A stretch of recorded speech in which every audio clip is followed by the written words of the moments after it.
Bismillahirrahmanirrahim. Assalamualaikum warahmatullahi wabarakatuh. Perkenalkan, kami dari kelompok 10 yang beranggotakan saya sendiri Khalid Afif dengan nomor induk mahasiswa akhir 059 dan teman saya Aulia Nur Rahmantika dengan nomor induk mahasiswa 094. Dan di sini kita akan menjelaskan sedikit tentang biografi tokoh mazhab dalam fikih dan pemikirannya, diutamakan pada telaah pemikiran Ja'fari, Hanafi, Maliki, Syafi'i, dan Hambali. Pertama, latar belakang kehidupan para tokoh mazhab. Menurut bahasa, mazhab berasal dari sigoh atau masdar mimi atau kata sifat dan isim makan, kata yang menunjukkan tempat, yang diambil dari fi'il madi zahaba yang berarti pergi. Selanjutnya, imam mazhab dan mazhab itu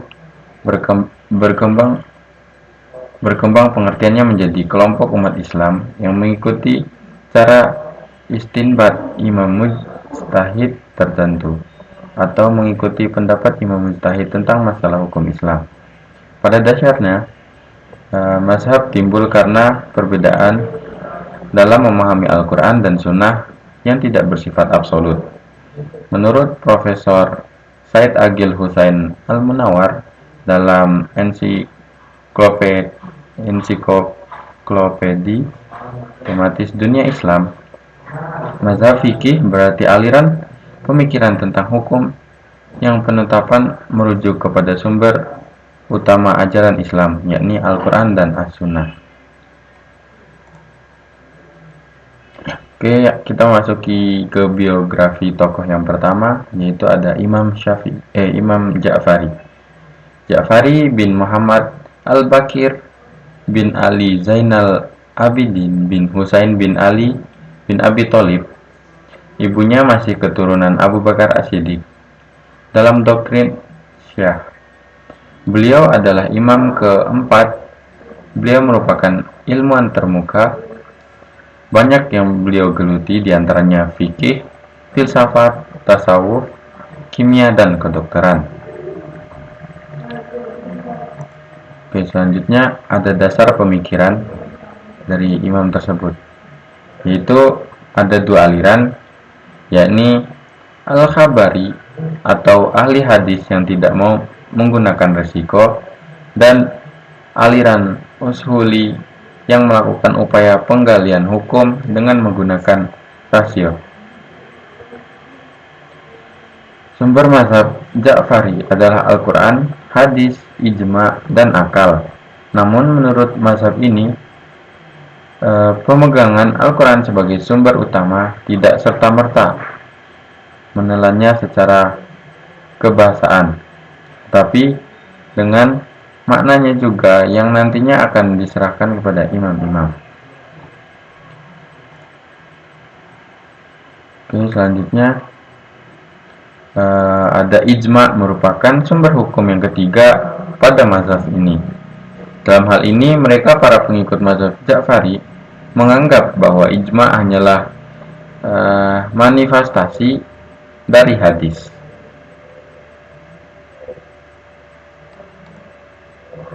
Oke, kita masuk ke tokoh yang kedua, yaitu ada Imam Hanafi. Abu Hanifah Nu'man bin Thabit Al-Kufi lahir di Irak pada tahun 80 Hijriah atau 699 Masehi dan merupakan keturunan Persia yang lahir pada masa Khalifah Abdul Malik bin Marwan dari Bani Umayyah. Ayahnya bernama Thabit bin Zuta, berprofesi sebagai seorang pedagang. Kakeknya Abu Hanifah diketahui bernama Marzuban yang memeluk agama Islam ketika masa pemerintahan Khalifah Umar bin Khattab.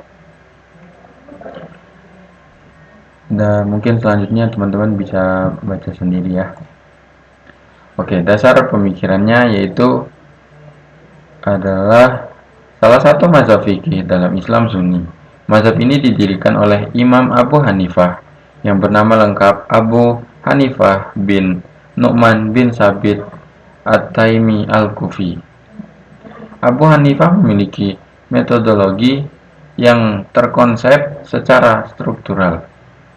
Beliau pertama-tama mendasari mazhabnya pada Al-Quran atau Kitabullah. Jika beliau tidak menemukan dasarnya di Al-Quran, maka beliau mencarinya ke hadis atau as-sunnah.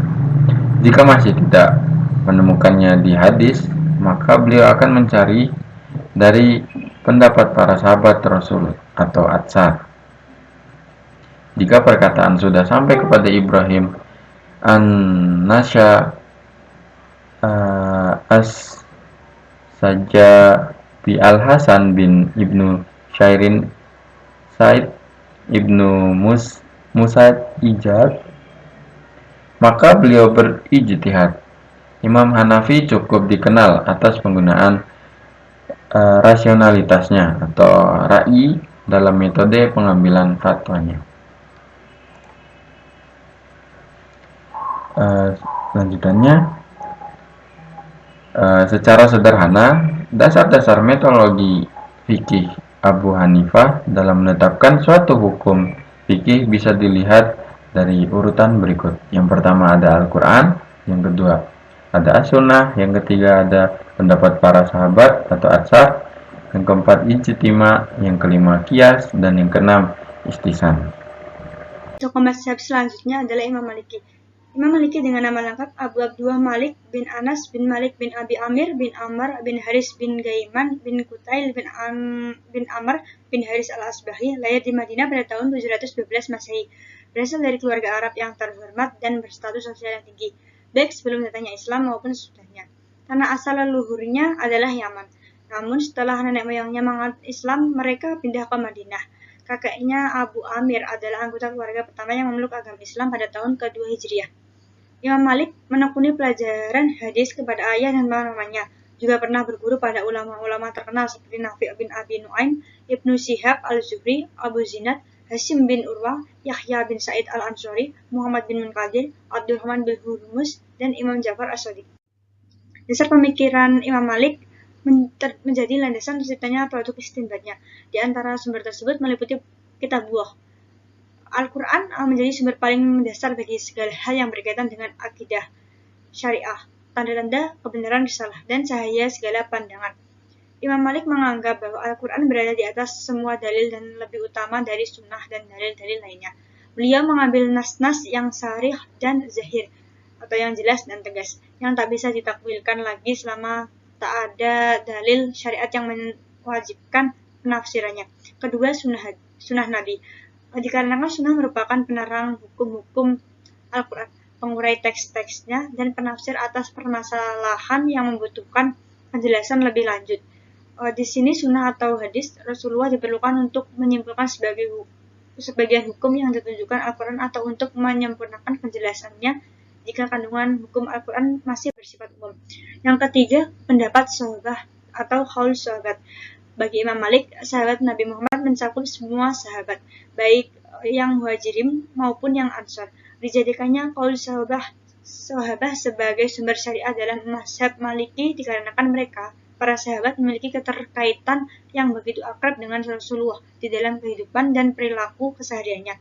Mereka telah menyaksikan perbuatan-perbuatan Rasulullah sepanjang hidup beliau, menyimak sabda-sabda sang Nabi yang mulia, berguru dan menimba pengetahuan kepadanya, sang Rasul penuntun, dan senantiasa terkoreksi jika melakukan sebuah perilaku yang menyimpang dari ajaran luhur agama Islam.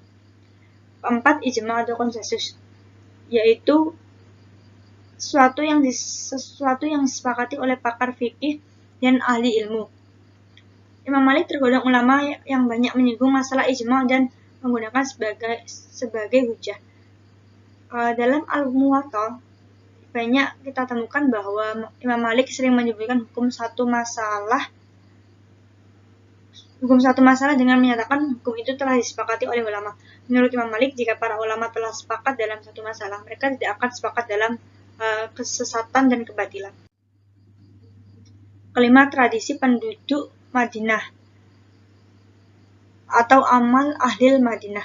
Malik menimbang bahwa penduduk Madinah adalah warisan langsung dari orang-orang yang telah menjalin persahabatan erat dengan Rasulullah. Di samping itu juga dikarenakan hukum-hukum yang berlaku di Madinah telah menjadi tradisi selama beberapa generasi.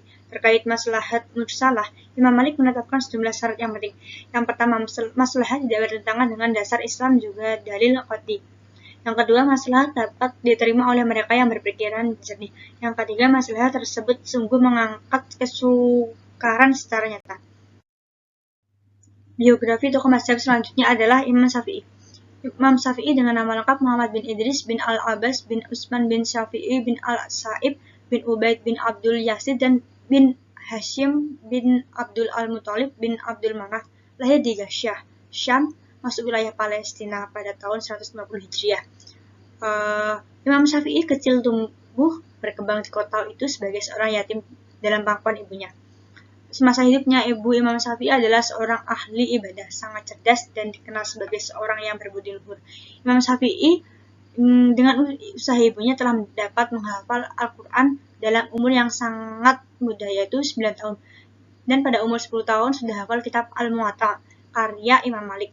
Kemudian ia memusatkan perhatian menghafal hadis. Imam Syafi'i belajar hadis dengan jalan mendengarkan dari para gurunya, kemudian mencatatnya.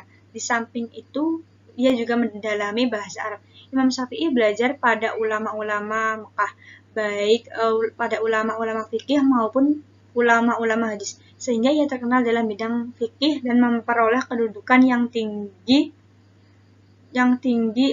di bidang itu. Gurunya Muslim Ibnu Khalid Al-Zanji menganjurkan supaya Imam Syafi'i bertindak sebagai mufti. Imam Syafi'i pun telah memperoleh kedudukan yang tinggi, namun ia terus juga mencari ilmu. Kemudian Imam Syafi'i pergi mencari Imam Malik dengan membawa sebuah surat dari gubernur Mekah. Mulai ketika itu, ia memusatkan perhatian mendalami fikih di samping mempelajari Muwatta. Imam Syafi'i mengadakan dialog dengan Imam Malik dalam masalah-masalah yang difatwakan Imam Malik. Pada tahun 195 Hijriah, beliau pergi ke Baghdad selama 2 tahun untuk mengambil ilmu dan pendapat dari murid-murid Imam Abu Hanifah, bermunadharah dan berdebat dengan mereka. Kemudian kembali ke Mekah. Imam Syafi'i wafat di usia 50 tahun selepas sholat maghrib pada malam Jumat akhir bulan Rajab tahun 204 Hijriah. Jenazah beliau kemudian dikebumikan pada hari Jumat tahun 204 Hijriah di Mesir, dikuburkan di mana Bani Zahra berada. Dasar pemikiran Imam Syafi'i, menurut pandangannya, sunnah Nabi mempunyai kedudukan yang sangat tinggi. Beberapa kalangan menyebutkan bahwa Imam Syafi'i telah menyetarakan kedudukan sunnah dengan Al-Quran dalam kaitannya sebagai sumber hukum Islam. Karena itu, menurut beliau, setiap hukum yang ditetapkan oleh Rasulullah pada hakikatnya merupakan hasil pemahaman yang diperoleh Rasulullah atas pemahamannya terhadap Al-Quran. Berkaitan dengan bid'ah, Imam Syafi'i berpendapat bahwa bid'ah itu terbagi menjadi 2 macam, yaitu bid'ah terpuji dan sesat. Dikatakan terpuji jika bid'ah tersebut selaras dengan prinsip-prinsip Al-Quran dan Sunnah dan sebaliknya. Dalam soal taklid, beliau selalu memberikan perhatian kepada murid-muridnya agar tidak menerima begitu saja pendapat-pendapat dan hasil ijtihadnya. Beliau tidak senang murid-muridnya bertaklid buta pada pendapat dan ijtihadnya. Sebaliknya, malah menyuruh untuk bersikap kritis dan berhati-hati dalam menerima suatu pendapat. Sebagaimana ungkapan beliau, inilah ijtihadku. Apabila kalian menemukan ijtihad lain yang lebih baik dari ijtihadku, maka ikutilah ijtihad tersebut. Pada mazhab Imam Syafi'i menggunakan pedoman Al-Quran, Sunnah, Ijma', dan Qiyas. Dasar pokok yang dipegang oleh Imam Syafi'i adalah Al-Quran dan Sunnah dari Rasulullah. Karena menurut Imam Syafi'i, Al-Quran dan Sunnah ialah sama-sama dari Allah, walaupun fungsi Sunnah adalah menjelaskan Al-Quran, dan karena semua sumber istinbat hukum Islam berpangkal pada satu pohon yang bercabang 2, yakni Al-Quran dan Sunnah. Tokoh mazhab selanjutnya ada Imam Hambali. Imam Hambali dengan nama lengkap Abu Abdullah Ahmad bin Muhammad bin Hilal bin As'ad Asy-Syaibani Al-Marwazi, dikenal juga sebagai Imam Hambali, lahir di Marw, saat ini bernama Mari, di Turkmenistan, utara Afghanistan dan utara Iran, pada tanggal 20 Rabiul Awal 164 Hijriah, dan wafat pada tahun 241 Hijriah di kota Baghdad, Irak. Ahmad bin Hambal termasuk orang yang sangat teguh pendirian. Hal ini terbukti dalam menghadapi mihnah atau inkuisisi tentang keqadiman Al-Quran yang dilakukan oleh Khalifah Al-Ma'mun dan kemudian dilanjutkan oleh penggantinya Al-Wasik pada tahun 220 Hijriah. Dalam mihnah tersebut, Ahmad bin Hanbal memilih menderita dalam penjara selama 28 bulan dengan kaki terbobol serta siksaan yang kejam daripada harus menyatakan kemalukan Al-Quran. Beliau mempelajari hadis sejak kecil dan untuk mempelajari hadis ini pernah pindah atau merantau ke Syam atau Syriah, Hijaz, Yaman, dan negara-negara lainnya sehingga beliau menjadi tokoh ulama yang bertakwa, soleh, dan zuhud. Abu Zur'ah mengatakan bahwa kitab Ahmad bin Hanbal yang sebanyak 12 buah sudah hafal di luar kepala. Imam Syafi'i mengatakan tentang diri Imam Hanbal sebagai berikut. Setelah saya keluar dari Baghdad, tidak ada yang saya tinggalkan di sana yang lebih terpuji, lebih soleh, dan lebih berilmu daripada Ahmad bin Hanbal. Dasar pemikirannya. Pada hakikatnya, para ulama bersepakat bahwa Imam Ahmad ibnu Hanbal adalah salah seorang pemuka ahli al-hadis dan tidak pernah menulis secara khusus kitab fikih. Sebab semua masalah fikih yang dikaitkan dengan diri beliau itu hanyalah berasal dari fatwa-fatwanya yang menjadi jawaban dari pernyataan-pernyataan yang pernah diajukan kepadanya. Sedang yang menjadi sebuah kitab fikih adalah pengikutnya. Fikih Ahmad ibnu Hanbal itu pada dasarnya lebih banyak didasarkan pada al-hadis, dalam artian jika terdapat al-hadis al-sahih yang diambil hanyalah al-hadis al-sahih tanpa mau memperhatikan adanya faktor lainnya, dan jika ditemukan adanya fatwa sahabat, maka fatwa sahabatlah yang diamalkan. Akan tetapi jika ditemukan adanya beberapa fatwa para sahabat dan fatwa mereka tidak seragam, maka yang dipilih fatwa mereka yang mendekati Al-Quran dan hadis.